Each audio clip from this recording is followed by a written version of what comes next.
Oi, pessoal, eu sou a Michele, eu sou engenheira do departamento técnico aqui da Abidin Vale, em geossintéticos. Hoje a gente vai estar começando o nosso ciclo de treinamentos sobre o nosso software, né? O GeoSoft, que foi lançado uma nova versão no final do ano passado. Então, hoje é o primeiro treinamento sobre 2 módulos do nosso software. Bom, então, obrigada pela participação de todos. Eu sou a Michele, né, como eu comentei, eu sou engenheira aqui da Abidin, do departamento técnico. Eu dou todo o suporte para as nossas soluções, né, para projeto e venda de nossas soluções com geossintéticos, né. Então, hoje a gente vai estar dando um treinamento sobre separação e estabilização com geossintéticos, focando na utilização do nosso software de projeto, que é o GeoSoft, que foi lançado no final do ano passado, a nova versão, né. Então, um pouquinho do que eu vou abordar no treinamento de hoje, né? Vou fazer uma breve introdução sobre o tema, né? Sobre o GeoSoft. Vou falar um pouquinho de quais geossintéticos que são empregados para as funções de separação e estabilização. Eu vou mostrar um pouquinho da separação com geotêxteis e estabilização com geotêxteis, geogrelhas e geocelas. E para encerrar, eu vou falar um pouquinho de 2 casos de obra e os valores agregados, né? Na utilização de geossintéticos nas obras de engenharia. A Abidin, né, a Abidin faz parte da Vaven, que possui 5 plantas de fabricação de geossintéticos aqui na América Latina. Então, nos consolidamos como os maiores fabricantes de geossintéticos na América Latina, tendo nossa planta de produção aqui no Brasil, em São José dos Campos, e temos também plantas de produção na Colômbia, no México e no Peru. No final do ano passado, a gente teve o lançamento das novas versões, tanto do software de engenharia, que é o GeoSoft, quanto o nosso livro, né, de projeto de infraestrutura com geossintéticos, que foi a 10ª edição. Tanto o software quanto o livro tiveram várias atualizações, empregando novas metodologias de cálculo, e também a novidade que antes esse material era disponível somente em espanhol, e agora ele está disponível também em inglês e português, né? Então, foi um grande avanço aqui para a engenharia no Brasil. O livro, né, Projeto de Infraestrutura com Geossintéticos, ele tem 17 capítulos que abordam as mais diversas soluções de engenharia com geossintéticos, né. Hoje a gente vai estar falando sobre o capítulo 4 e o capítulo 5, que abordam a estabilização de subleitos e a separação de subleitos com geotêxteis em vias. E o software, né, ele foi relançado na versão 4, e ele tem 9 módulos de projeto com geossintéticos, e hoje a gente vai estar abordando então esses 2 módulos, que é a separação de camadas granulares de subleito e estabilização de subleito.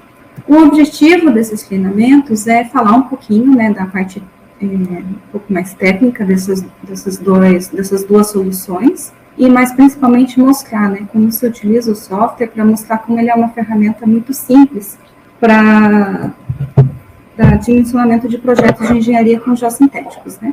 Então, vamos falar um pouquinho dos geossintéticos que estão relacionados com essas duas aplicações, né.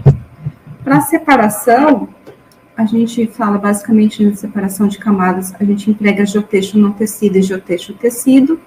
E para estabilização, a gente pode empregar geotêxteis tecidos, geogrelhas extrudadas e geocelas, né. O geotexto não tecido, a gente fabrica aqui na Abidin, no Brasil, o geotexto não tecido de polipropileno, de fibra curta, e de poliéster, de filamento contínuo, né, e eles têm excelentes propriedades hidráulicas e mecânicas, né. O geotexto tecido, né, que a gente trabalha na nossa empresa, são tecidos sintéticos, tanto de PP quanto de PET, e que deles têm alta resistência à tração, a baixa deformação, né, diferentemente do geotexto não tecido, que ele tem uma resistência à tração um pouquinho menor e tem uma deformação maior, né, e ele possui boas propriedades hidráulicas, né.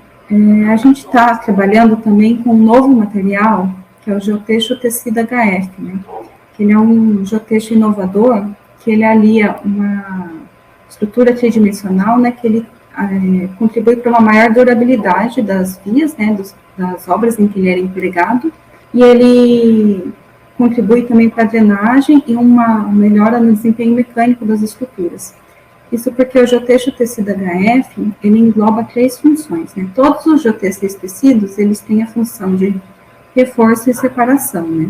E o geotexto tecido HF, pela sua combinação de polímeros, né, e pela forma que ele é fabricado, ele tem uma vantagem de agregar drenagem como uma das suas funções, porque ele permite a passagem de água ao longo do seu plano. Então, é um produto muito inovador e que pode ser empregado para as aplicações que a gente vai estar abordando hoje. Nós trabalhamos também com geogrelhas, né, para separação e para estabilização, que são geogrelhas extrudadas, né, são estruturas de polipropileno, que elas são produzidas, né, então, mediante um processo de extrusão, e elas garantem uma alta resistência à tração e um alto módulo de elasticidade, né. E, por fim, o último geossintético para essa aplicação de estabilização são as geocélulas, que é um geossintético que vem crescendo muita utilização para aplicação em vias, e é um geossintético tridimensional, né, que permite o confinamento do material, melhorando as propriedades iniciais de desempenho e garantindo a estabilidade, né, do material como um todo. Falando um pouquinho de separação, né, de separação com geotêxteis, né, a gente fala que a gente tem que empregar um elemento para fazer a separação entre camadas granulares de um pavimento, né, então quando a gente vai fazer uma via, fazer a separação do subleito, que geralmente é um solo mais fino para a camada granular, que são as camadas de subbase e base, a gente fala que o geotexto vai ter a função de separação quando o CBR do subleito vai estar entre 4% a 10%. Por quê? O CBR não é tão baixo a ponto do geotexto estar trabalhando com a função de estabilizar esse subleito também, né? Então, como o CBR apresenta um valor intermediário, o geotexto acaba não assumindo esforços por efeito das baixas deformações do subleito, né? E daí, depois a gente vai abordar um pouquinho mais para frente, quando o CBR é menor que 4%, a gente fala que o geotexto ele assume a função de separação e de estabilização também, porque ele vai estar aí assumindo esforços de tração, né, devido à deformação do subleito. Por que é importante utilizar um elemento de separação, né, quando a gente vai fazer o projeto de uma via, de uma rodovia, né? Citando até Körner, né, a gente fala que 1 metro cúbico de um material selecionado, né, de um material granular selecionado, colocado sobre 1 metro cúbico de barro, é igual a 2 metros cúbicos de barro, né. Então, a gente quer colocar um elemento de separação para evitar a contaminação do material, né, tanto evitar a inclusão do material granular no solo fino, quanto a contaminação, né, do solo fino no material granular, né. Então, a gente quer evitar esses dois mecanismos, né, que o solo fino, ele suba para dentro da camada granular, diminuindo a sua capacidade de carga, e também que o solo granular vá penetrando, né, no subleito fino, né, então a gente vai perdendo a espessura desse material granular, porque ele vai penetrando no subleito fino, né, e que também diminui a capacidade de carga do sistema, né. Como que a gente faz, né, uma escolha adequada do geotexto para aplicação como elemento de separação numa via, né? A gente fala que a gente tem que fazer um projeto por função, né, do geotexto, então a gente vai estar dimensionando ele para a função de separação, né, onde as resistências admissíveis do geossintético, do geotexto no caso, elas são minoradas por uma série de fatores de redução que levam em consideração a danos de instalação, a degradação química e biológica, né. Então, essa resistência última que a gente fala, que é obtida em laboratório, a gente tem que manorar por uma série de fatores de redução para ter a resistência admissível para aplicar no projeto. E a gente tem que realizar uma série de verificações, né? Então, a gente tem que fazer uma verificação quanto à resistência à tração grave do geotexto, né? Resistência à tração grave é a resistência à tração localizada. Né? A gente tem que fazer uma resistência ao funcionamento do geotexto, a gente tem que atender aos critérios de retenção e de permeabilidade, e também os critérios de sobrevivência, né? Então, falando rapidamente, né, um pouquinho de cada uma dessas características, né? A resistência à tração grave acontece quando a gente tem um material granular em cima do geotexto e a gente aplica uma pressão nesse material granular, né? Isso faz com que as partículas se movam e possam gerar esforços de tração localizados no nosso geotexto. Então, a gente tem que verificar adequadamente o geotexto para que ele tenha uma resistência à tração superior ao que ele vai estar sendo solicitado em campo, né. Essa característica é quantificada, né, depende da pressão aplicada, né, em cima do material granular, da granulometria dos agregados, né, a granulometria máxima dos agregados, do material granular que vai estar em cima do geossintético. E também depende de uma função de deformação do geotexto, que são algumas tabelas de referência que fazem uma correção dos valores de resistência grave requerida baseado na deformação do geotexto. A resistência ao funcionamento, a gente fala que é quando o geotexto, novamente, né, ele vai estar sendo empregado com material granular e esse material granular possa funcionar o geotexto, né? Então, fazer uma pressão tão localizada que possa gerar um furo do geotexto, né? Por funcionamento, né? Então, ele também depende da pressão que é aplicada no sistema e o diâmetro máximo dos agregados, e tem uma série de fatores de correção que depende da forma do agregado, um ajuste de escala para o ensaio de campo, para o ensaio de laboratório, perdão, com a aplicação em campo, né? E com o formato também do elemento perfurante, né? O critério de retenção, a gente quer evitar a migração de partículas de solo, né? Então, o geotexto ele tem que ser tal que ele evite que haja uma migração de partículas de solo, mas que ele permita a passagem de água, né? Então, isso está relacionado com o ensaio de tamanho de abertura aparente do geotexto, né? Que isso é fornecido pelo fabricante, né? Nós fornecemos esse valor através de um ensaio que é realizado nos nossos laboratórios, né? E tá, a gente tem que correlacionar com o diâmetro, com a granulometria do solo, né? No caso, o D85 do solo, né? Que é o diâmetro que passa 85% do material no ensaio de granulometria. E depende também de um coeficiente B, né? Que varia conforme o tipo de solo, né? Se é um solo fino ou se é um solo granular, as condições de fluxo e o tipo de geotexto, né? Critério de permeabilidade, né? Então, como eu comentei, o geotexto ele tem que ser tal que ele permita a passagem de água. Então, a permeabilidade do geotexto, de maneira geral, tem que ser maior que a permeabilidade do solo. Esse é o critério mínimo para a condição de permeabilidade, né? E a gente fala o critério de sobrevivência, que é com base na norma ASTO, né? M288, que é uma norma americana, né? Para aplicação em vias, que ela dá características mínimas, né, que um geotexto tem que atender, tanto para geotexto não tecido, ou seja, que tem um valor de alongamento maior que 50%, quanto para geotextos tecidos, que têm deformações menores, né, ela dá valores mínimos de resistência à tração, resistência ao funcionamento, resistência ao rasgo, que o geotexto tem que atender para ser um produto adequado para aplicação como elemento de separação em vias, né. Bom, então a gente viu rapidamente, né, quais são os critérios, né, que a gente tem que avaliar, a gente tem que dimensionar, quando a gente vai escolher um geotexto como um elemento separador para aplicação em uma rodovia, né. Todos esses critérios, aqui eu falei de uma forma mais resumida, mas está bem descrito no nosso livro de engenharia, e também a gente fica à disposição caso vocês tenham alguma dúvida. E agora eu vou fazer um exemplinho, né, de como a gente aplica todas essas metodologias que eu descrevi, empregando o nosso software, né? Então, no lugar da gente ter que fazer vários cálculos, colocar o cálculo no Excel, numa calculadora para fazer essas verificações, a gente pode empregar aí o nosso software de dimensionamento, né? Então, como exemplo, a gente vai fazer um exemplo de que é para a construção de uma nova estrada pavimentada, né? É necessária a colocação de um geotexto como elemento separador de subleito a camada de subbase granular, né? O subleito, ele tem CBR de 5%, né? Então, como a gente comentou, o geotexto vai ter aí somente a função de separação. E ele é formado por uma areia argilosa, cuja permeabilidade é de 10 a menos 5 centímetros por segundo, né? E cuja granulometria é descrita abaixo. Então, abaixo tem alguns diâmetros, né? Conforme a porcentagem que passa no ensaio de granulometria. Então, o D85 é de 2 milímetros, o D60 é de 0,15 milímetros e o D10 é de 0,01 milímetros.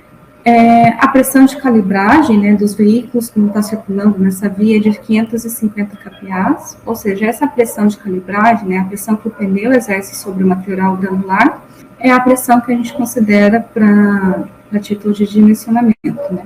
E o diâmetro máximo da subbase tem 2,5 polegadas, e são partículas parcialmente angulares, né, porque, conforme a gente viu, o formato da partícula interfere no método de dimensionamento, né. Então, a gente vai estar determinando um geotexto no tecido e um geotexto tecido como elemento de separação. e tem esses fatores de redução que a gente tem que empregar. Bom, então, aqui é a interface do nosso software, né, a nossa nova versão.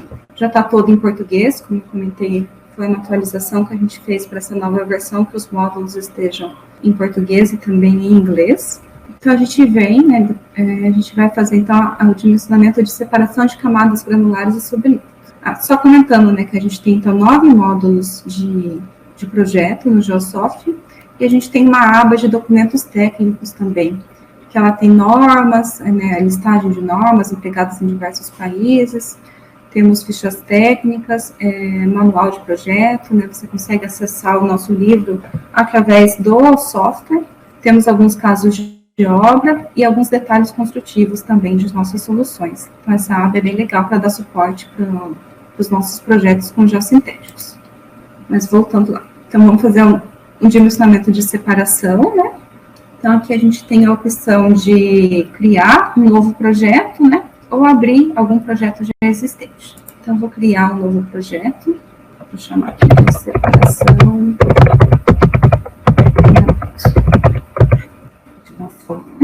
Né? Aqui a gente pode entrar com as informações do projeto, né? Então, eu vou clicar aqui na via pavimentada, né? Isso, né? Quando você for utilizar o software, você pode escolher preencher ou não, mas fica, porque essa informação depois sai no nosso relatório, né? Aqui a empresa é a Vaven e é em São Paulo, a gente vai iniciar. Então, aqui nessa primeira aba, aborda todos os parâmetros, né, de projeto que a gente tem que entrar. Então, a pressão de calibragem, como eu comentei, ela é de 550 kPa, né, que é a pressão que vai estar exercendo no material granular, né? A pressão de calibragem é a pressão exercida no material granular, que está acima do geotexto, né. Todos esses pontinhos de I são pontinhos para tirar dúvidas, né, para explicar um pouquinho o que é cada parâmetro, né. O diâmetro máximo da partícula, para o nosso caso, é de 2,5 polegadas, né. A fórmula da partícula é parcialmente arredondada, né. Aqui o solo local, a gente pode escolher alguns tipos de solo, né, se é um silt argiloso, se é um silt, se é uma areia siltosa, mas se a gente tiver dados para entrar com o tipo do solo e com a permeabilidade, a gente coloca como outros. Então, como me foi informado no projeto a permeabilidade, eu vou entrar como outros, né? Então, a gente coloca aqui como solo local outros, e a gente tem que informar se é uma areia bem graduada, se é um solo arenoso mal graduado, ou se é um solo fino. Então, no nosso caso, é uma areia, né? Uma areia argilosa, ou seja, menos de 50% passa na peneira número 200 no ensaio de granulometria desse solo. E a gente preenche aqui com a permeabilidade do material. Aqui nesse ponto de ajuda, também tem alguns valores típicos de permeabilidade, né? Porque a gente sabe que muitas vezes a gente não tem disponível para o local um ensaio de permeabilidade, né? Então, no nosso caso, a permeabilidade era de 10 a menos 5 centímetros por segundo. Né? Então, um desses 10 a menos 5. Daí, quando a gente vai fazer o critério de retenção, então a gente já preencheu aqui todo do lado esquerdo. Vou preencher agora do lado direito, né? Quando a gente vai fazer o critério de retenção, a gente pode, se a gente não tiver muita informação nenhuma informação, na verdade, da granulometria do solo, né, a ASTO também recomenda que o geotexto ele tem que ter uma abertura aparente sempre menor que 0,6 milímetros. Então, isso seria um critério recomendado, que é o mínimo recomendado pela ASTO, né? Mas aqui a gente tem algumas informações da curva granulométrica. Então, a gente vem aqui e preenche, né? O D10, que é 0,01 milímetros, o D60, que é 0,15, e o D85, que é de 2 milímetros. Aqui ele fala se eu tenho a opção de se eu quero atender ou não o critério de sobrevivência da ASTO, né? Apesar de ser uma norma americana, a gente sempre põe para atender esse critério, né? E a gente trabalha aqui com fatores de redução, né? Esses fatores de redução, tanto por dano de instalação quanto degradação química e biológica, depende das condições da minha obra, do tipo do solo que eu vou estar empregando, né? Se tem a possibilidade de ter uma degradação química ou não do meu material. Então, existem uma série de tabelas, né, com valores de referência que a gente pode estar adotando para esses fatores de redução quando a gente não tem mais informações, né? Então, com o nosso projeto, a gente vai adotar de 2,5 para dano de instalação e 1,1, né, um pouco dano em relação à degradação química e biológica. Então, a gente preenche todos os dados aqui e a gente clica, então, aqui na seta de avançar.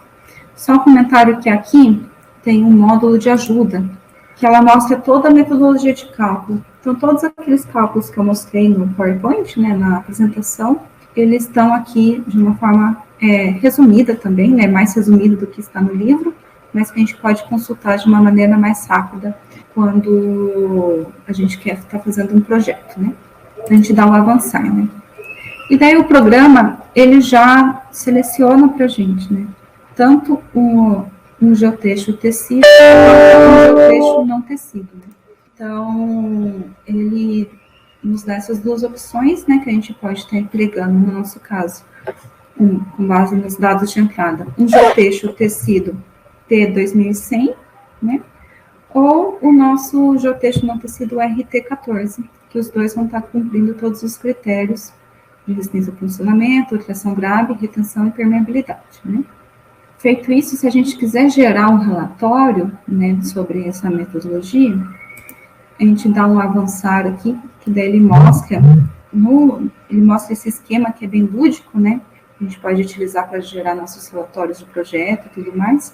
Então, ele dá um esqueminha, tanto com o geotexto tecido, quanto com o geotexto não tecido, né? E a gente tem a opção de gerar um relatório. Então, a gente pode gerar um relatório aqui, a gente gera um relatório em PDF. Deixa eu abrir aqui o relatório. Então, a gente gera um relatório em PDF, e daí vem, né, todas as informações de projeto que a gente coloca lá na entrada, os parâmetros de dimensionamento que foram adotados, né, os cálculos, a tabela resumo dos cálculos, e os geotextos recomendados, né, que nesse caso é o T2100 ou o RT14, né. Então, com base nisso, né, a gente pode ver que a aplicação de separação, né, é um dimensionamento bem simplificado, né, bem simples de fazer, né, e o GeoSoft facilita ainda mais, né, consolidando, então, uma ferramenta que permite calcular em menos de 5 minutos, né, tendo todos os dados de entrada, qual que é o geotexto mais adequado para essa aplicação. Aqui, a título para ilustrar, eu copiei, então, a imagem que o GeoSoft dá, né. Então, eu gosto muito de utilizar as saídas do software para montar nossos relatórios de propostas técnicas que a gente envia para os nossos clientes. Bom, então a gente falou um pouquinho da separação com os geotextos, que foi nosso primeiro módulo do GeoSoft. Agora a gente vai falar do outro módulo, que é tema da apresentação de hoje, que é o módulo de estabilização de subleito com geossintéticos. Então, a gente tem 3 geossintéticos que podem ser empregados para essa função, que são os geotextos, as geogrelhas e as geocélulas. Geotextos e geogrelhas têm uma metodologia de cálculo semelhante. A de geocélula é um pouquinho diferente, então ela vai ser explicada um pouquinho mais à frente, né? Bom, então, a gente fala que a gente tem que estabilizar um subleito quando o CBR dele, né, o CBR do solo do subleito, ele é muito baixo, né? Um subleito muito mole, com baixa capacidade de carga, né? Então, se a gente empregar um geotexto, por exemplo, para a função de estabilização, esse geotexto vai estar assumindo esforços de tração, porque esse subleito, ele tem um CBR baixo, ele se deforma mais facilmente, né, submetendo, então, o nosso geossintético, o nosso geotexto a esforços de tração. Então, a gente emprega para a função de estabilização subleitos com CBR de 1 até 4%, né. Existem várias formas, né, de estabilizar o solo, né, acho que estabilizar um solo para executar obras provisórias, para executar vias, é um problema corriqueiro, né, de uma obra de engenharia, né. Então, a gente tem uma forma de estabilização química, com mistura de produtos químicos, né, no solo, cal, cimento, né, para formar um material composto de melhores propriedades mecânicas, ou a gente tem a estabilização mecânica, né, do solo, que é a mistura de 2 ou mais materiais, né, e de forma a aumentar também as propriedades mecânicas do solo, né. Dentro da estabilização mecânica, a gente inclui, então, os geossintéticos, né, que é junto com granulares e o geossintético, a gente gera, então, o melhoramento dessa camada do subleito. Por que a gente deve utilizar geossintéticos? Porque as condições pobres de subleito, né, baixa capacidade de suporte, ela pode gerar uma série de problemas para a construção de dos pavimentos, né? Então, tanto para ter acesso à obra, para poder executar o pavimento, poder executar a subbase e a base, tanto quanto deformações posteriores que o pavimento já é executado, né? Com o geossintético, a gente permite reduzir a espessura de material granular, que a gente iria empregar para estabilizar esse subleito, né? Então, em certos locais em que a gente tem uma dificuldade para obter esses materiais granulares, ou eles são muito caros, é aí que a gente tem uma vantagem dos geossintéticos, né? As soluções tradicionais, elas têm, então, um custo elevado, porque elas requerem um aumento da espessura de camadas de granular para estabilização, né? E possivelmente até o melhoramento das camadas estruturais do pavimento, né? E também a gente fala que, independente da solução de estabilização que a gente vai adotar, a gente sempre tem que adotar um elemento para separar também, porque a gente não pode garantir a vida útil do projeto quando não há material que separe um subleito, que por ter um CBR baixo, em geral é um material bem fino, e em contato com um material granular. Então, por que a gente deve utilizar geossintéticos para essa função? Falando um pouquinho do geotexto para essa função, né, o geotexto ele tem uma vantagem adicional, porque ele já faz a separação entre as camadas, né, então ele mantém a integridade e o bom funcionamento das camadas adjacentes, né.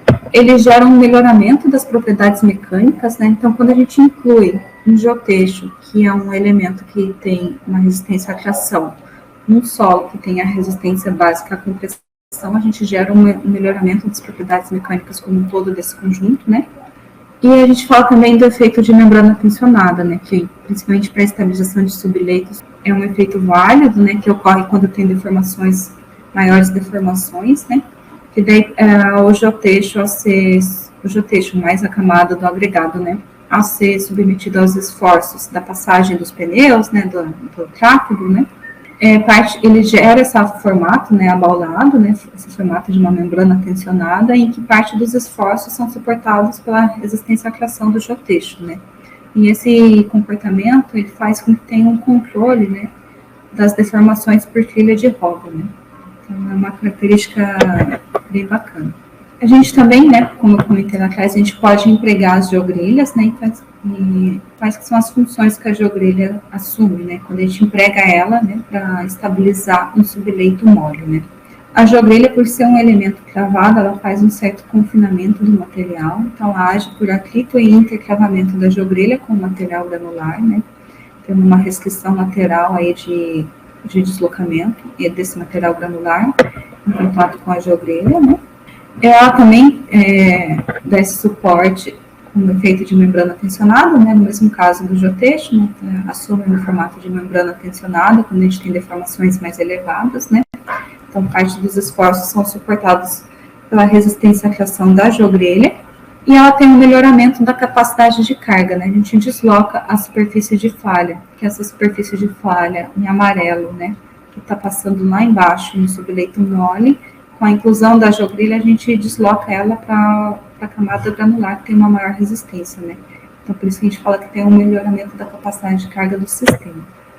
Um ponto muito importante é que quando a gente vai empregar a geogrelha, né, como eu comentei lá atrás, ela necessita estar especificada junto com o geotexto para separação. Pode ser um geotexto no tecido ou um geotexto tecido, depende das condições de saturação do solo, basicamente para qual que eu vou empregar, né, um ou outro. Mas se a gente for empregar uma geogrelha para estabilizar o subleito, a gente tem que também dimensionar um geotexto para separação, né? Como eu mostrei agora há pouco, né?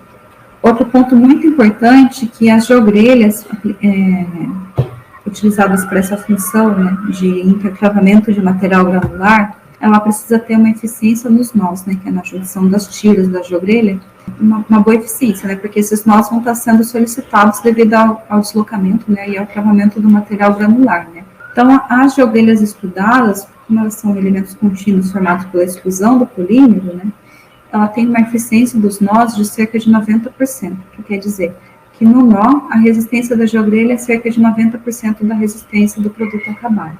Já quando a gente está trabalhando com geogrelhas tecidas, né, a gente tem uma eficiência nos nós, né, muito inferior. Então, está aí uma vantagem também da utilização das geogrelhas extrudadas para essa aplicação.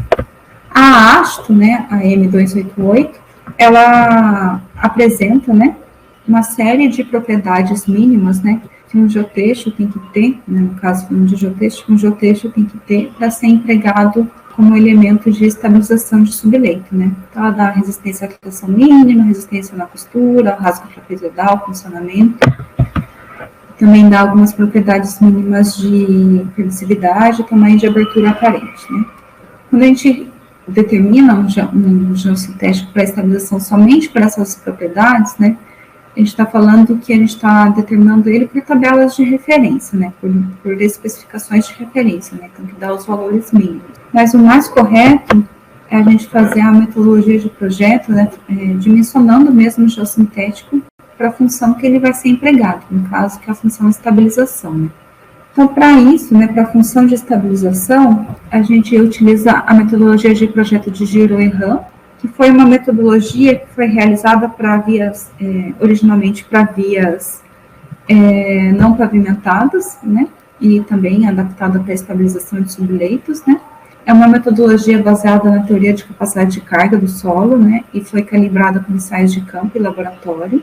Ela pode ser empregada para geotêxteis e para geogrelhas, então, como eu comentei, para geocélulas é uma metodologia diferente, o que eu vou apresentar agora é só para geotêxteis e geogrelhas, né? E qual que é o objetivo dessa metodologia, né?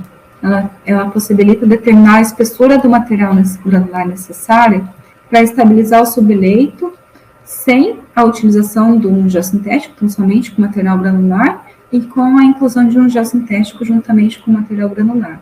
Então, a gente tem lá um subleito com CBR baixo, CBR de 1, 2%, e a metodologia nos dá uma espessura de material associado ou não ao geossintético, que leva esse conjunto subleito e material granular até um CBR próximo a 4%, que a gente fala que é quando são CBRs de solos estabilizados.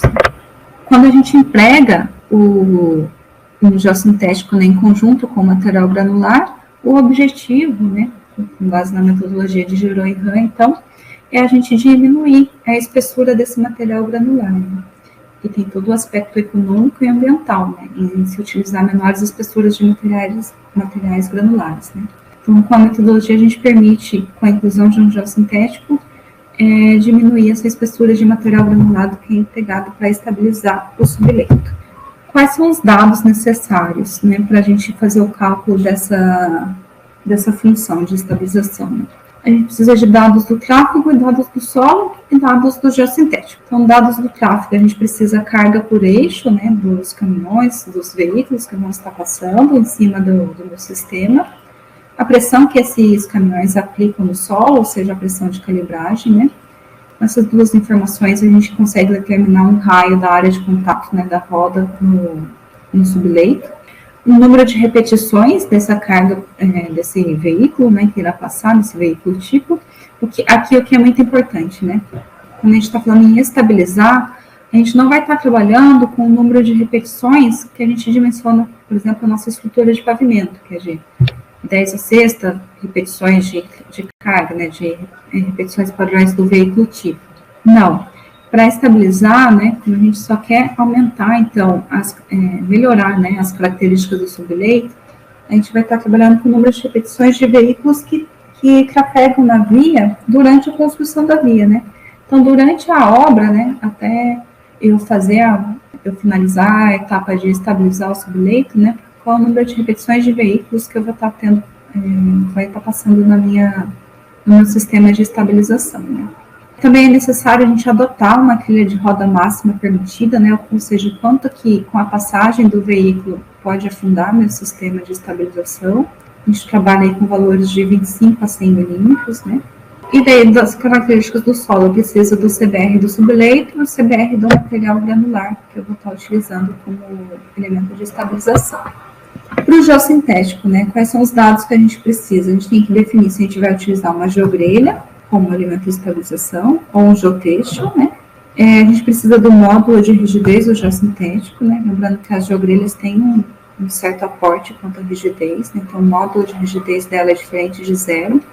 Já o geotexto, ele não tem esse aporte com relação à rigidez, né? Todos esses valores, né, módulos de rigidez e jogrelha, eles são fornecidos pelos fabricantes através das fichas técnicas. Então, a nossa ficha técnica apresenta esse valor de módulo de rigidez das nossas jogrelhas estudadas. E também vai precisar de um fator de capacidade de carga, né?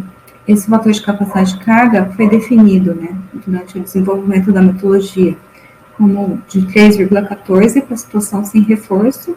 Para geotêxteis varia de 3,9 a 7,3 e para jogrelhas é um valor de 5,7, né?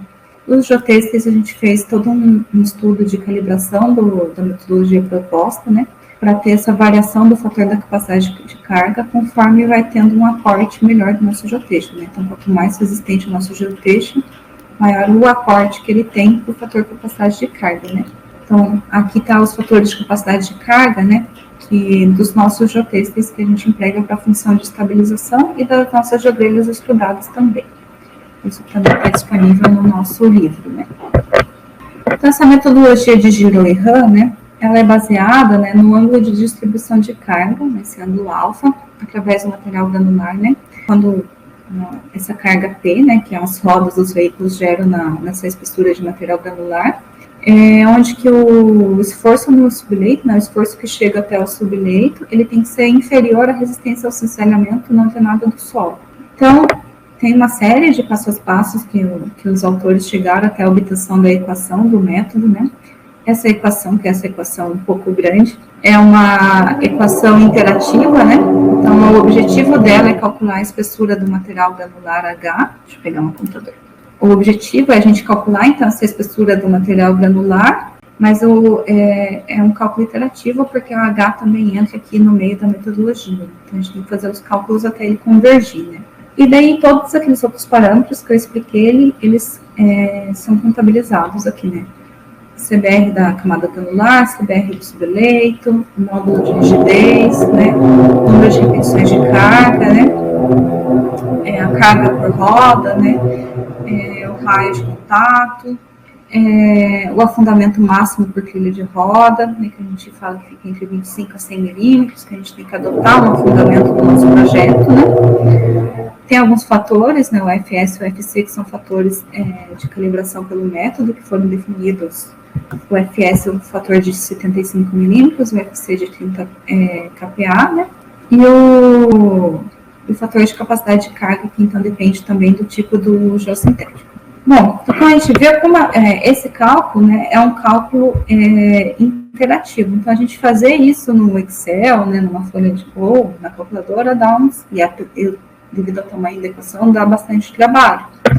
Então, a gente fez toda uma modelagem, né, para incluir esse cálculo no nosso software de projeto, né, no GeoSoft. Então, a gente vai fazer também um exemplo para mostrar para vocês como funciona, então, esse módulo de estabilização no GeoSoft. A gente considera que a construção de uma estrada na cidade de São Paulo, né, tem péssimas condições do subleito natural, né, então, por causa disso, eles vão precisar fazer uma estabilização mecânica desse solo para a construção da via pavimentada. O CBR, então, desse subleito é de 1,5, né, e o CBR do material disponível para reposição, né, para estabilizar, é um material granular, né, com CBR estimado de cerca de 30%, né. Aqui a gente coloca sempre abaixo dos valores, no material granular tem CBR, a gente sabe, muito superior a 30%. A gente considera sempre um valor abaixo, porque tem toda a dificuldade de executar, né, compactar e executar o material granular sobre um solo mais mole, né. Então, a gente quer avaliar a espessura necessária para estabilizar o subleito, né, e permitir a construção das camadas do pavimento, considerando que vão circular cerca de 660 veículos de 3 eixos durante a etapa de construção, né, que dá um número de repetições de carga de 2.000 repetições de carga, um eixo padrão de 8 toneladas e uma pressão de calibragem de 550 kPa. Então, a gente vai fazer a verificação pela metodologia de Giro-Rhan para a situação sem reforço, com um geotexto de reforço, né, e com uma geogrelha de reforço. A gente vem aqui no nosso módulo, né, a gente volta para a página inicial do software, e a gente clica aqui no primeiro módulo, que é a estabilização de subleito com geossintéticos, né. Então, a estabilização de subleito com geossintéticos, e a gente vai criar um novo projeto. Estabilização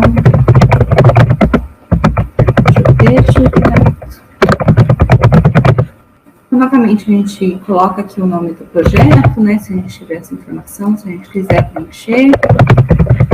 E aqui a gente escolhe, porque a metodologia, então, é diferente se a gente vai empregar geotexto de geogrelha ou se a gente vai empregar geocelo. Então, a gente está falando de geotexto de geogrelhas, vamos escolher geotexto de geogrelha. Então, aqui, assim como para a parte de separação, a parte de estabilização também tem vários botões de explicação do que é cada valor que a gente tem que dar de entrada, né?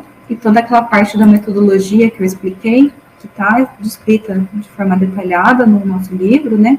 Mas também tem uma ajuda aqui, sido um pouco do que eu expliquei agora na apresentação de PowerPoint. Então, a carga por eixo é de 80 kPa, né? A pressão de calibragem de 550, nosso número de repetições de carga é de 2.000 repetições para esse problema. E a gente vai adotar uma trilha de roda máxima, né, para o nosso projeto de 5 centímetros, né? O CBR do material granular conforme informado é de 30%, e o CBR do subleito é de 1,5%. Uma vez que a gente preenche tudo aqui, a gente dá o avançar. Daí, nessa etapa, a gente escolhe com quais geossintéticos que a gente quer avaliar a estabilização. Então, o programa nos permite 4 opções, né, que favorece bastante, né. Então, vamos avaliar aqui 2 opções com geotexto e 2 opções com geogrelha, né. Com o geotexto, a gente vai empregar o nosso geotexto de menor especificação para essa função, que é o T2400, e vamos avaliar o nosso TR7000HF, né? O 7000HF é aquele geotexto que eu mencionei, que ele tem a função drenagem associada também. E geogrelha, a gente trabalha com 2 geogrelhas estudadas no nosso portfólio, a de 20 kN por metro e a de 30. Então, a gente vai adotar as 2 aqui. E a gente dá um avançar, né? Lembrando que essa geogrelha ela tem que ser biaxial e extrudada, tá? Então, aqui o programa, ele nos apresenta o raio de carga, né, que é aplicado a carga ao longo da estrutura, né? A relação entre os módulos das camadas, né? E no desenvolvimento da metodologia, Giro e Han determinaram que a relação de módulos no máximo tem que assumir um valor de 5, né? Então, eles falam o valor calculado e o valor recomendado, que foi esse que eles empregaram diretamente na metodologia. E aqui, na tabela ao lado, ela apresenta, né, para as condições sem reforço, com os geotextos e com as geogrelhas, a espessura do material granular calculado, que é o que sai nos cálculos, a recomendada. Por que difere, né? Porque a gente faz um arredondamento, porque, imagina, né, a gente não vai pedir para compactar 34 centímetros de material granular, né? A gente sempre faz um arredondamento aí para múltiplos de 5, né? E qual que é a otimização de material com o emprego do geossintético empregado, né? Se a gente der um avançar, ele apresenta um quadro ainda mais ilustrativo para ver, né? Então, a gente vê que sem a utilização de não reforço, né, o meu subleito, ele tinha um CBR de 1,5. Se eu utilizar aquele material que eu selecionei numa espessura de 35 centímetros, eu consigo chegar no CBR equivalente de 4%. Se eu for empregar o geotexto T2400, né, para a mesma condição de CBR do subleito, eu vou precisar de 30 centímetros de material granular, né, ou seja, tem uma redução aqui de 5 centímetros, né, para gerar uma plataforma com 4%. Agora, se eu empregar o TR7000HF, por exemplo, né, a minha espessura de material granular vai passar de 35 centímetros para 20 centímetros, né? Então, tem uma redução aí de 15 centímetros, mais de 40%, para construir uma plataforma com CBR equivalente de 4%. E as geogrelhas, né? As geogrelhas, se eu empregar a geogrelha de 20 kN, a PBX 2020, ela também gera uma economia de 15 centímetros, e a PBX 3030 gera uma economia de 20 centímetros, né? De 35 eu passo para 15 centímetros. Lembrando que no caso de reforço com geogrelhas e com geocelos também, né, é necessário incluir um geotexto como elemento de separação. Então, se a gente for escolher, optar pela geogrelha como elemento de estabilização, eu tenho que considerar esse custo do geotexto de separação e fazer o seu dimensionamento. Então, se clicar aqui, ele vai lá para o módulo de separação de camadas granulares, né, como que a gente apresentou no início do treinamento. Depois aqui ele gera as figuras, né, que também a gente é muito lúdico, que a gente emprega nos nossos relatórios, para as 4 opções, né. Então, considerando um geotexto T2400, como que fica a espessura de material granular acima, considerando o TR7000HF, como que fica a espessura de material granular, no mesmo caso para as geogrelhas, né, colocando a PBX 2020, como que fica a espessura de material granular. E também tem a opção, né, de gerar o relatório, assim como teve para o de separação, gera um relatório em PDF com todas essas informações e esses esquemas. Também é um módulo bem simples de dimensionamento, né, que tendo os dados de entrada, né, são poucos os dados de entrada, e a gente calcula bem rapidamente. Então, qual que é o geossintético mais adequado para gerar essa estabilização, né? Aqui só uma imagem da tela que o software gera, né? E, por fim, o nosso último sistema de estabilização, né, que é a estabilização com geocélulas, né? Então, a geocélula é um sistema de confinamento, né? A geocélula é um material tridimensional, né, que é o geossintético no formato de colmeia de abelha. Ele serve para fazer o confinamento de material granular, né? E ele pode ser empregado para diversas funções, não só para aplicações em pavimentos. Aqui a gente vai falar um pouquinho da geocélula empregada em vias, né? Então, quando a gente está trabalhando com a geocélula a nível de melhoria da camada do subleito, né, a geocélula junto com o geotexto, então para CBRs aí de até 4%, como eu comentei, a geocélula vai estar trabalhando, então, para fazer a estabilização dessa camada do subleito. E para os demais CBRs, né, e para outras aplicações, a gente também pode empregar a geocélula, né, juntamente dentro da camada de subbase ou da camada de base granular, para fazer a redução dessa camada e fazer um reforço da estrutura do pavimento, né? Então, hoje a gente vai estar focando aqui nessa primeira aplicação da geocélula como, essa primeira aplicação aqui, a geocélula como elemento de estabilização de subleitos, né? A geocélula, então, é uma estrutura 3D, né, que gera o confinamento do material de preenchimento, né? Então, esse efeito do confinamento, né, ela faz com que haja um comportamento, né, diferente da superfície de falha de um solo submetido a uma carga, né? Então, nessa imagem, o comportamento do solo sem a geocélula e o comportamento do solo, né, do sistema, no caso, o solo mais geocélula, com a inclusão da geocélula, né? A geocélula, ela permite um confinamento tanto na horizontal quanto na vertical do material de preenchimento, né? Isso faz com que ela desempenhe boas funções nas aplicações de pavimentação, né? A geocélula, ela também trabalha como uma viga semi-rígida, né? Então, quando a gente confina o material granular, a gente gera um aumento no módulo dessa camada, né? No módulo de elasticidade da camada, né? Fazendo com que esse conjunto geocélula mais material granular trabalhe como uma viga semi-rígida que absorve os esforços, né? E diminui os recalques, né? Devido à carga aplicada em uma área pontual, se for distribuída para uma área maior, né? Então, ela permite que haja uma maior distribuição de esforços. E similar aos geotextos e às geogrelhas, a geocélula também trabalha, aí quando a gente está falando com níveis de deformação mais elevados ao nível do subleito, como um elemento que funciona como uma membrana tensionada, né? Gerando, então, esse formato amoldado e resistindo a esforços de tração, né? Qual que é a metodologia de projeto, né, que tem no nosso livro, no nosso software, para o dimensionamento de um sistema de estabilização de subleito com geocélulas, né? É uma metodologia que o professor Abesani Neto, que é um professor da Universidade de São Paulo, da Escola Politécnica, desenvolveu durante a sua tese de doutorado, né? Então, ele fez um estudo da aplicação de geocélulas para diversas funções, entre elas para o aumento, né, da capacidade de carga de um sistema, né? Então, essa metodologia, ela é baseada no aumento da capacidade de carga de um sistema como um todo, né, pela inclusão das geocélulas, né. Quais que são os parâmetros que envolvidos, né, na utilização da metodologia?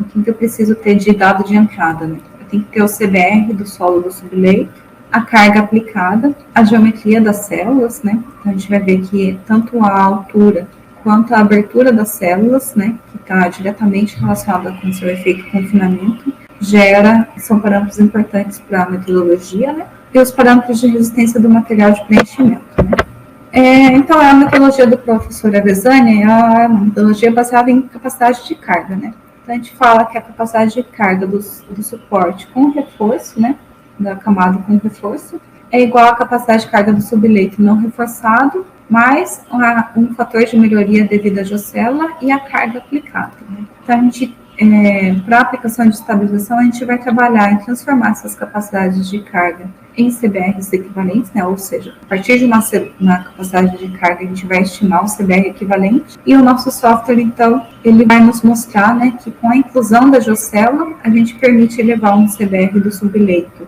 que está aí em torno de 1, 2%, até 4%, né? Então, qual que é essa melhoria que a inclusão das geocélulas gera, né, na camada de estabilização, gerando um aumento do CBR.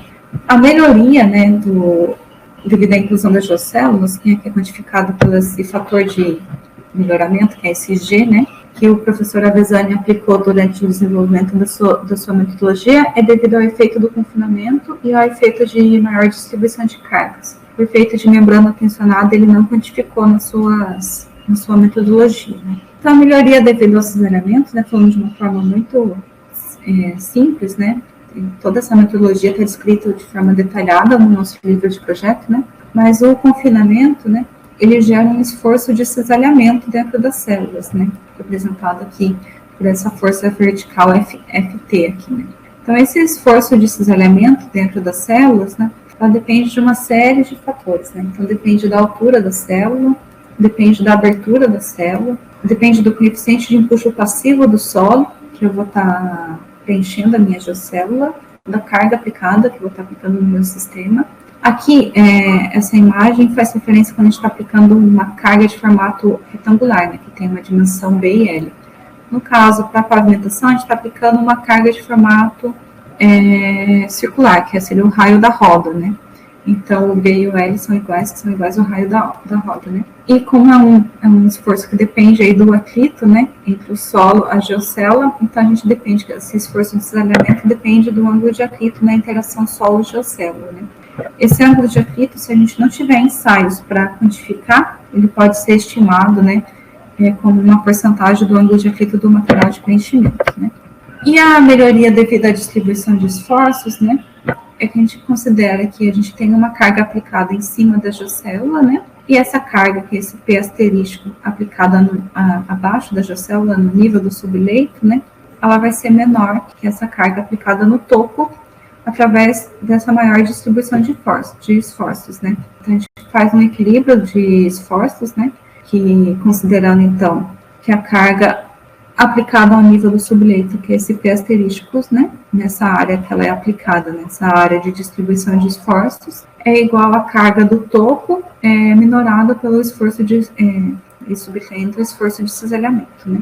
Então, a gente faz todo um trabalho, o professor Avezzani fez todo um trabalho algébrico para desenvolver essa metodologia, né. Então, ele chega que a carga distribuída abaixo da geocélula, esse P asterístico, né, é dado por essa formulação, e que ele chama de efeito de propagação, né, que é esse E, que é para gerar, na verdade, é um fator geométrico, né, que depende aqui da abertura da célula e da área que está aplicando a carga, né, da largura que está aplicando a carga, para facilitar aqui nos cálculos, né. Bom, então a gente viu como quantifica esse fator de melhoramento, né, e a gente precisa ver que a gente precisa, então, calcular esse efeito de propagação, que são esses fatores geométricos, fazer esse equilíbrio de esforços, devido à distribuição de esforços e aos esforços de cisalhamento, né? E a gente faz cálculo da capacidade de carga do solo sem o reforço, utilizando a aproximação de Meyerhof, que a gente considera um fator de capacidade de carga para a condição de ângulo de atrito nulo, né? Uma resistência não drenada, e a gente correlaciona essa resistência não drenada com o CBR do subleito também, através da metodologia proposta por Giro Noir de 81, né, que são essa expressão. Então, a gente consegue calcular a capacidade de carga do solo sem reforço, e eu preciso calcular a capacidade de carga do solo reforçado, né, que seria esse PR, né. Então, eu tenho aqui o PU, que é a capacidade da carga do solo sem reforço, e eu tenho a gente fala que a melhoria da geocélula é quantificada pela subtração entre a carga aplicada e a carga que chega no subleito. Então, isso que é o fator de melhoria da geocélula, né? que é esse IG. Então, como a gente viu, né, ao longo do desenvolvimento da metodologia, ela depende da altura da célula, da abertura da célula, da geocélula, do coeficiente de empuxo do solo de preenchimento, né, da carga aplicada e do E, né. E com isso, a gente consegue calcular, então, a capacidade de carga do solo reforçado, que é o PR, né.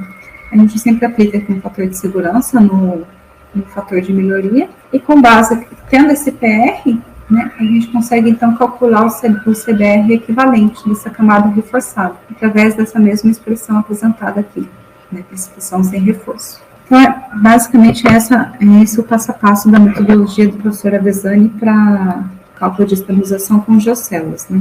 Então, a gente fazendo um exemplo, no Geosoft, né, a gente também quer construir uma escada, né, onde a gente pretende utilizar a Geocélula para aumentar o CBR equivalente no subleito, né. Então, o CBR do subleito é de em torno de 1,5%. A pressão aplicada é a pressão de calibragem, que é de 550 kPa. O diâmetro das rodas é de 32 centímetros, né, 32,4 centímetros. O material de preenchimento das geocélulas é um material granular com ângulo de acritude de 30 graus, né? E a gente quer empregar a geocélula 445-150, que é a nossa geocélula, que tem uma abertura de 30 centímetros e uma abertura em uma altura de célula de 15 centímetros, né? Então, considerando a aplicação dessa geocélula, a gente calcula o CBR da estrutura reforçada.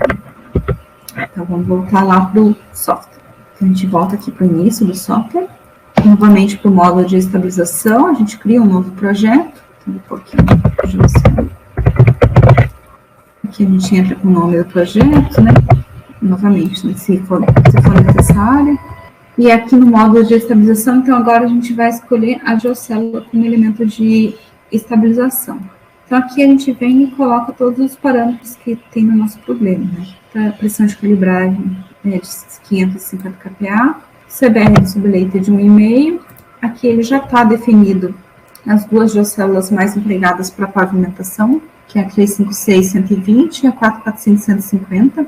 O primeiro número faz referência à distância entre as soldas das geocélulas com a célula fechada, e o segundo número faz referência à altura da célula, né? Então, a gente vai empregar a geocélula de 445-150, né? Então, essa geocélula tem uma altura de célula de 15 centímetros e uma abertura de célula de 30 centímetros, aproximadamente, né?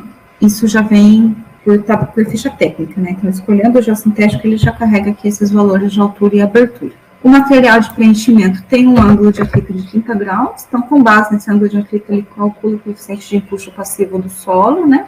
E aqui a gente fala que o ângulo de interação do material com a geocélula está em torno de 3/4 a 1, né? Então, de 75% a 100% do ângulo de atrito do solo. A gente vai adotar aqui o valor de 3/4, né? Que é em torno de 26 graus. Coloca todos os dados de entrada, a gente dá um avançar, né? Então, é um cálculo muito simples, né? Então, com base naqueles dados, né, ele calcula a capacidade de carga do solo de fundação e a capacidade de carga do solo reforçado com a geocélula, né? Ele calcula o fator de melhoramento, né? Então, já adotando aqui um fator de segurança, né? O efeito de distribuição de carga, que é aquele E que eu mencionei, que depende de todos os parâmetros geométricos da distribuição de carga. Mas o dado que nos interessa mesmo é o CBR da camada reforçada. Ou seja, a gente passou de um CBR do subleito de 1,5% para um CBR equivalente de 3,7%. Né? Então, a gente tem aí esse acréscimo de CBR com a inclusão da geocélula. Né? Então, uma altura de 15 centímetros, né, que é da geocélula, que é a altura da geocélula, preenchida com material granular, eu tenho todo esse acréscimo de aporte da minha camada, né.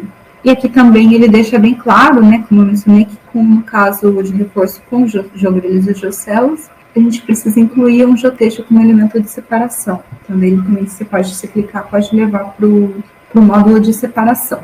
Daí aqui ele mostra também, né, esse esquema que nos mostra, que é bem lúdico, que nos mostra então que a gente tem um subleito de 1,5%. Eu estou empregando uma geocélula, então uma geocélula de 15 centímetros, a 445-150, e no topo dessa geocélula, né, esse é o CBR equivalente desse sistema, eu cheguei a um CBR de 3,7%. Estou mostrando bem qual que é a melhoria da inclusão da geocélula, estabilização de subleito, né? E também tem a opção aqui de gerar um relatório, caso a gente deseje gerar um relatório em PDF. Né? Esqueci de mencionar que todos os módulos aqui também tem o parâmetro de ajuda, né? Então, para as geocélulas aqui também vai ter. E aqui, né, só a saída do programa, que a gente pode utilizar essas saídas nos nossos relatórios de projeto, né? Por modo de apresentação. Bom, então a gente vai falar um pouquinho da função separação e da função de estabilização, utilizando o nosso software, né? Vou mostrar rapidamente 2 casos de obra.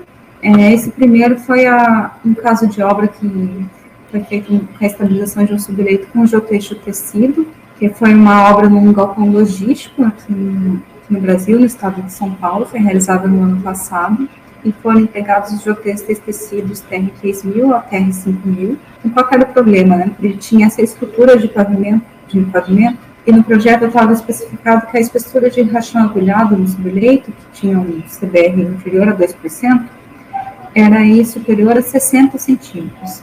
Em campo, eles estavam chegando em espessuras de agulhamento de 70 a 80 centímetros. Então, a gente propôs para eles utilizar o nosso geotexto como elemento de estabilização, o nosso geotexto TR3000 como elemento de estabilização, e com a inclusão do geotexto a gente conseguiu reduzir essa camada de material granular de 60 para 45 centímetros, gerando uma grande vantagem tanto no tempo de execução para o cliente, quanto no custo também, porque ele tinha que comprar esse rachão, né? Ele não tinha material disponível na obra, então tinha um custo bem elevado para ele, né? Então, aqui algumas fotinhos do projeto, aqui quando eles estavam fazendo somente, do lado esquerdo, somente o agulhamento, né, da camada de rachão no solo mole, e do lado direito, fazendo a execução, né, estendendo o geotexto tecido para fazer essa estabilização do subleito, né.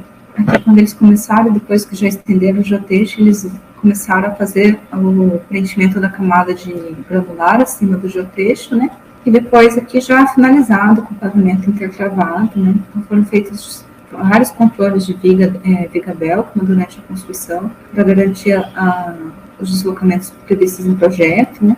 Então foi uma obra aqui bem legal que a gente forneceu no ano passado o material, que gerou uma economia, né, e uma vantagem técnica e econômica muito grande para o cliente. E um outro exemplo de utilização, né, é uma via pavimentada que foi construída em Bogotá, na Colômbia, né, e essa via ela foi concebida, né, com uma combinação de geossintéticos, né, de forma a gerar que era um CBR equivalente de 6%. Então, eles utilizaram vários geossintéticos de forma a chegar no CBR equivalente de estabilização de subleito para 6%. O projeto original considerava uma espessura de rachão de 1 metro, 100 centímetros, o CBR de subleito era inferior a 1, né, era um subleito bem mole. Então, eles fizeram com os geossintéticos, eles empregaram aqui um geotexto como elemento separador, uma geogrelha biaxial 30 por 30, estudada, né, e uma camada de solo mais geocélula, totalizando aí 50 centímetros, né. E também eles fizeram a troca de especificação, como eles também tinham dificuldade de conseguir material pétreo, né, material granular do tipo rachão, eles trocaram, com esse sistema de geossintético, foi possível trocar para a utilização de um solo selecionado, um solo de menor propriedade e mais barato, né, para a obra, né.